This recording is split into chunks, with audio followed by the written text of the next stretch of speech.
నేడు Telangana సర్కార్పై BRS charge sheet విడుదల చేయనుంది. రాష్ట్రంలో కాంగ్రెస్ సర్కార్ ఏర్పాటై నిన్నటితో ఏడాది పూర్తయింది. దీంతో మరి కాసేపట్లో మాజీ మంత్రి Harish Rao power point presentation ఇవ్వనున్నారు. ఏడాది పాలనలో జరిగిన వైఫల్యాలను ఎత్తి చూపేలా ప్రెజెంటేషన్ ఉండనున్నట్లు బీఆర్ఎస్ వర్గాలు తెలిపాయి.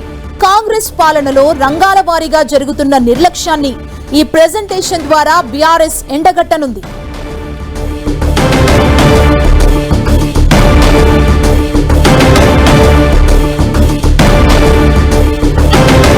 నేడు తెలంగాణ సర్కార్ పై బీఆర్ఎస్ చార్జ్ షీట్ ని దాఖలు చేస్తుంది. రాష్ట్రంలో కాంగ్రెస్ సర్కార్ ఏర్పాటై నిన్నటితో ఏడాది కాలం పూర్తయింది. ఈ నేపథ్యంలో మరి కాసేపట్లో మాజీ మంత్రి Harish Rao power point presentation ఇవ్వబోతున్నారు. ఏడాది పాలనలో జరిగిన వైఫల్యాలను ఎత్తి చూపేలా ఈ ప్రెజెంటేషన్ ఉండబోతున్నట్లు సమాచారం. కాంగ్రెస్ పాలనలో రంగాల వారీగా జరుగుతున్న నిర్లక్ష్యాన్ని ఎండగట్టేందుకు బీఆర్ఎస్ సిద్ధమైంది. నేడు తెలంగాణ సర్కార్ పై బీఆర్ఎస్ చార్జ్షీట్ దాఖలు చేయబోతోంది. రాష్ట్రంలో కాంగ్రెస్ సర్కార్ ఏర్పాటై నిన్నటితో ఏడాది కాలం పూర్తయింది. ఈ నేపథ్యంలో ఈ ఏడాది కాలంలో కాంగ్రెస్ ప్రభుత్వ వైఫల్యాలను ఎత్తి చూపేందుకు ఈ ప్రెజెంటేషన్ ఉంటుందన్నట్టుగా సమాచారం అందుతోంది. మరి కాసేపట్లో మాజీ మంత్రి Harish Rao power point presentation ని ఇవ్వబోతున్నారు.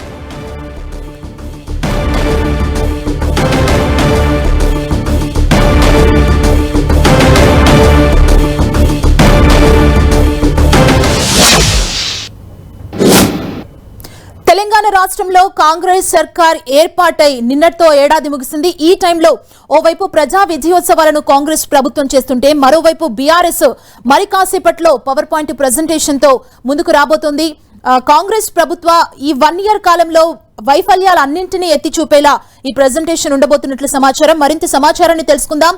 మా ప్రతినిధి శ్రీకాంత్ మనతో పాటు జాయిన్ అవుతున్నారు. శ్రీకాంత్, ఈ ప్రెజెంటేషన్ ఎలా ఉండబోతోంది?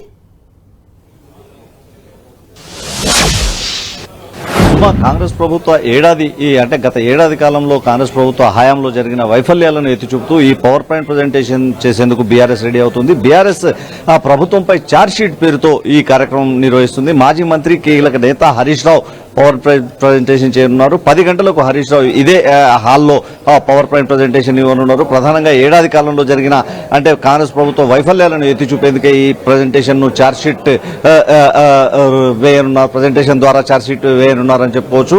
ఇది చెప్పుకున్నట్లయితే గత కొన్ని రోజులుగా చెప్పుకుంటున్నట్లయితే ప్రధానంగా కాంగ్రెస్ పార్టీ ఇచ్చిన హామీలు అమలు విషయంలో ఇప్పటి వరకు కూడా పెద్దగా ముందడుగు పడలేదని బీఆర్ఎస్ భావిస్తా ఉంది. ఎందుకంటే 6 గ్యారంటీలు 420 హామీల పేరుతో కాంగ్రెస్ పార్టీ ఎన్నికలకు ముందు అధికారంలోకి వచ్చిందని బీఆర్ఎస్ ఆరోపిస్తుంది. అధికారంలోకి వచ్చిన తర్వాత 6 గ్యారంటీల్లో 1 గ్యారంటీని మాత్రమే ఉచిత బస్సుకు సంబంధించిన హామీని మాత్రమే అమలు చేస్తూ మిగతా హామీని పెద్దగా అమలు చేయడం లేదన్న అభిప్రాయంతో బీఆర్ఎస్ ఉంది. ఇదే అంశాలను ప్రస్తావిస్తూ శాఖల వారీగా కూడా ఏ శాఖల్లో ఏ పురోగతి సాధించిందా, పురోగతి లేకుండా ఉందా, రాష్ట్ర ఆర్థిక వ్యవస్థ ఆర్థిక పరిస్థితి ఎలా ఉందన్న దానిపై కూడా ఈ పవర్ పాయింట్ ప్రెజెంటేషన్ ద్వారా హరీష్ రావు వివరించనున్నారు. గతంలో తాము అధికారంలో ఉన్న దాదాపు 10 ఏళ్ల పాటు రాష్ట్ర ఆర్థిక పరిస్థితి ఎంతో మెరుగ్గా ఉండిందని, కాంగ్రెస్ పార్టీ అధికారంలోకి వచ్చిన ఈ ఏడాది కాలంలోనే ఆర్థిక వ్యవస్థ పూర్తిగా రాష్ట్ర ఆర్థిక పరిస్థితి దిగజారిపోయిందని వాదనను బీఆర్ఎస్ చేస్తుంది. ఈ కారణంగానే రాష్ట్ర ప్రభుత్వం ఎలాంటి సంక్షేమ అభివృద్ధి కార్యక్రమాలు చేపట్టడంలో పూర్తిగా విఫలమైందని, తాము మొదలుపెట్టిన సంక్షేమ కార్యక్రమాలను కూడా పూర్తి స్థాయిలో అమలు చేయకపోవడం వెనుక ఇదే కారణమన్న అభిప్రాయంతో బీఆర్ఎస్ ఉంది. రైతు రుణమాఫీ, రైతు భరోసాకు సంబంధించి కూడా ఈ పవర్ పాయింట్ ప్రెజెంటేషన్ లో ఒక కీలక అంశం అని చెప్పవచ్చు. రైతు భరోసా గత జూన్ లోనే వేయాల్సి ఉన్నప్పటికీ ఇప్పటి వరకు రైతు భరోసా పడలేదు. దీంతో ఈ రైతు భరోసా కాంగ్రెస్ ప్రభుత్వం అధికారంలోకి వచ్చిన తర్వాత ఎకరాకు ఏడాదికి 10,000 బీఆర్ఎస్ సర్కార్ ఇస్తున్న సందర్భంగా 15,000 తాము ఇస్తామని కాంగ్రెస్ పార్టీ ఎన్నికలకు ముందు హామీ ఇచ్చింది. అయితే ఇప్పటి వరకు కూడా దీనికి సంబంధించి ఎలాంటి పురోగతి లేదని బీఆర్ఎస్ చెప్తా ఉంది. రుణమాఫీ కూడా 2 లక్షల రూపాయలు చేస్తామన్నారు. పూర్తి స్థాయిలో రైతులకు రుణమాఫీ వర్తించలేదన్న అభిప్రాయంతో బీఆర్ఎస్ ఉంది. సుమా, మరి కాసేపట్లో మాజీ మంత్రి Harish Rao power point presentation ఇవ్వబోతున్నారు కదా, ప్రధానంగా ఏ అంశాలపై ప్రెజెంటేషన్ లో ఫోకస్ చేస్తున్నారు? ఈ 1 year పాలనలో ఏ అంశాన్ని కార్నర్ చేయబోతున్నారు?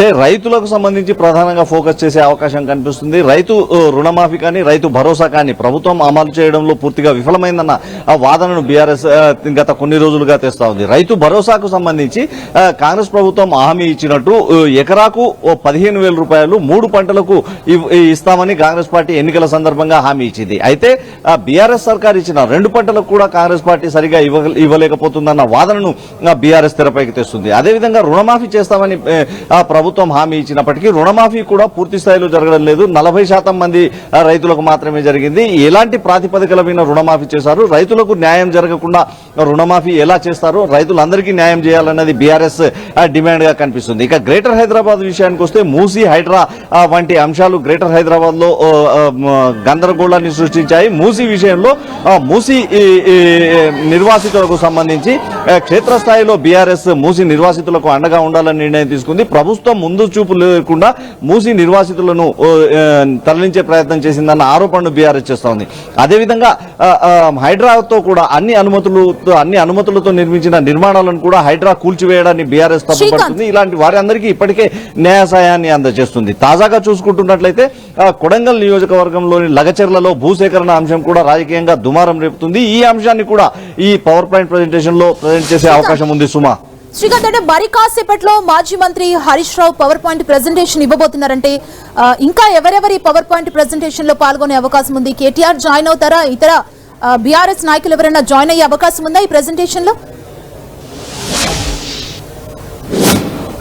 అంటే ఛార్జ్షీట్ పేరుతో బీఆర్ఎస్ పార్టీ చేస్తున్న ఈ పవర్ పాయింట్ ప్రెజెంటేషన్ కు హరీష్ రావు మాత్రమే ఇవ్వనున్నారు. మిగతా కీలక నేతలు హాజరు కానున్నారు. శాసన మండలిలో ప్రతిపక్ష నేత మధుసూదనాచారి సహా మాజీ మంత్రులు హాజరు కానున్నారు. మాజీ ఎమ్మెల్యేలు కూడా హాజరు కానున్నారు. ఎందుకంటే ఈ రోజు మధ్యాహ్నం ఎర్రవల్లిలోని కేసీఆర్ వ్యవసాయ క్షేత్రంలో బీఆర్ఎస్ శాసనసభ శాసన మండలి సంయుక్త సమావేశం ఉంది. ఈ సమావేశానికి అంటే పవర్ ప్రెజెంటేషన్ తర్వాత ఇక్కడికి హాజరైన నేతలంతా కూడా ఎర్రవల్లి ఫామ్ హౌస్ కు వెళ్లనున్నారు. ఈ సందర్భంగా శాసనసభ శాసన మండలిలో అనుసరించాల్సిన వ్యూహాలపై కూడా పార్టీ అధినేత నేతలకు దిశానిర్దేశం చేసే అవకాశం ఉంటుంది. మండలిలో అంశాలను లేవనెత్తేందుకు వీలుగా శాసన మండలి పక్ష నేత మధుసూదనాచారి కూడా ఈ పవర్ పాయింట్ ప్రెజెంటేషన్ లో పాల్గొననున్నారు. మిగతా ఎమ్మెల్యేలు కూడా అవగాహన అంటే ఏ అంశాలను తెరపైకి తేవాలి, ఏ అంశాలను అసెంబ్లీలో చర్చకు తేవాలి, ప్రభుత్వ వైఫల్యాలు ఏమిటి అన్న అంశంపై పూర్తి అవగాహన కల్పించేందుకు ఈ రోజు పవర్ పాయింట్ ప్రెజెంటేషన్ ఒక అవసరంగా ఉంటుందని బీఆర్ఎస్ భావిస్తోంది. ఈ పవర్ పాయింట్ ప్రెజెంటేషన్ ద్వారానే ఏడాది కాలంగా ప్రభుత్వ వైఫల్యాలు పూర్తి స్థాయిలో ఎండగట్టేందుకు బీఆర్ఎస్ రెడీ అవుతుంది.